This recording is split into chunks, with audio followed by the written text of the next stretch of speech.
Greetings loyal subscribers and honoured guests. It's time to take a look at the 6th Commodore Format Power Pack, and just looking at the list of games, this one looks like a very good one indeed. Let's get started.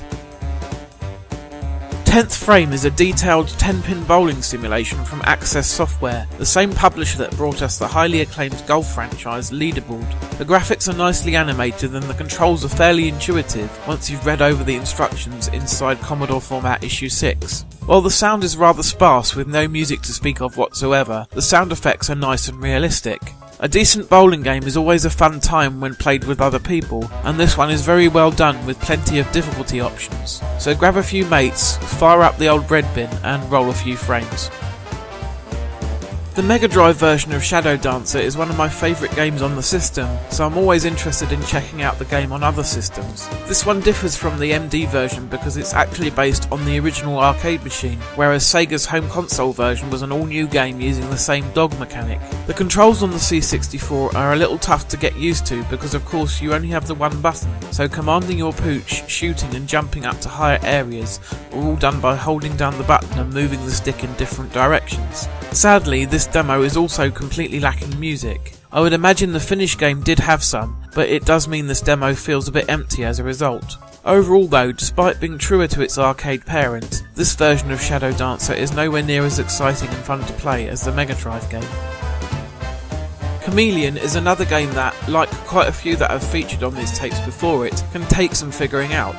The idea is that you traverse the 4 realms of earth, wind, fire and water, killing demons from each one and filling a meter before killing the source of the demons in each realm. In order to kill the demons, you need to be aligned to an opposing element, and you can switch by holding the fire button and pushing down on the joystick 3 times. As you cast spells, your energy drains, and it can be refilled by killing a demon the same element as yourself and picking up the flux that is dropped. This may all sound fairly simple to grasp, but Chameleon is a very difficult game.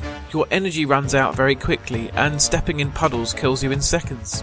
Time of day is also a factor, as certain exits are locked at particular times. It is a very interesting game, but I found it hard to make any headway with the 3 lives you're given. This may be one game to check out with the aid of a trainer or action replay code. Despite it being hailed as an absolute classic game, I have never actually played Star Control before. While the full game features a mix of both strategy elements and shooting, this demo just concentrates on the latter with a space battle against a hostile alien craft. Your ship bears an uncanny resemblance to the Starship Enterprise, and your enemy looks just like a Klingon bird of prey, and the actual fighting is really good fun, if a little easy. I assume the difficulty ramps up considerably in the full game. After playing this demo, I would definitely like to check out the full version of Star Control and its sequel, which I've heard is even better. You see, this is exactly the sort of demo that works really well on a cover tape.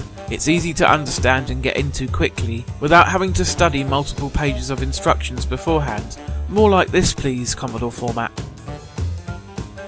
The final demo on this tape is another game hailed as a classic by many, the action puzzler Chip's Challenge. Your task is to navigate each level, flipping switches, avoiding traps, solving puzzles and collecting chips, all in an attempt to win the affections of Melinda the Mental Marvel and win a spot on the Computer Club. This is another really fun game which works very well on the Commodore 64. There are no buttons to worry about. The whole game can be controlled by the joystick, so it's easy to learn yet tricky to solve the later puzzles. If I would change anything about the game, it would be to add checkpoints to the longer puzzles. Dying and having to do everything all over again can become a bit of a chore, and you've already proven that you can get past the earlier sections, so why make you do them again really?